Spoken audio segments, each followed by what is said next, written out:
And all this Wisconsin weather could decide who wins tonight in the race for state Supreme Court. Our Leah Linscheid is at the polls with how politics and precipitation are connected this evening. Leah?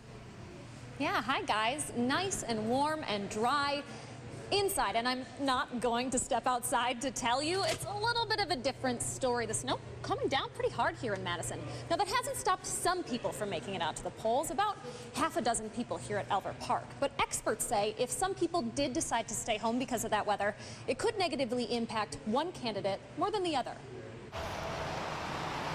When the weather is, well, depressing. Is terrible. What's there to get excited about when you have to drive to the polls to cast your vote, too? We just came from Madison. It's just drizzly and not spring-like at all. I think Mother Nature got a little messed up this year. Voters in Sauk City and across Wisconsin won't let a little wet stop them from doing their civic duty. I thought I'd come in before the snow came. I think the weather is maybe driving people in earlier than what we would maybe see. We might, like I said before, we might be snoring this afternoon. A somber sky, coupled with a typically low midterm turnout, could have consequences for the candidates. We're already seeing this enthusiasm issue, and the snow just doesn't help. That's Democratic data strategist Matthew Isabel, and he says snow could spell out trouble for Republicans.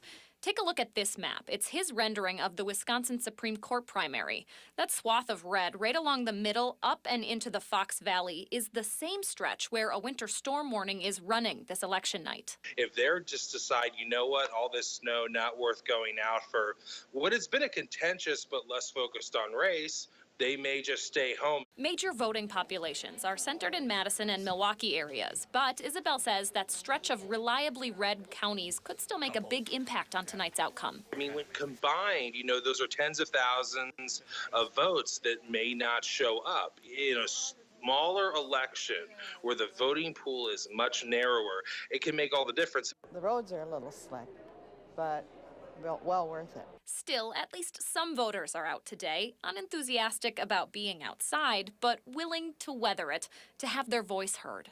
Not even weather could stop us from doing that, right? If we have to walk, we walk. Now, that data expert right there, Matthew Isbell, says we'll be able to tell if weather was of a factor in this election by the outcome. If it was a complete blowout, it probably didn't matter very much. But if it's a close call, around 1,000 votes difference or so, it could have very well been a factor in who won this race.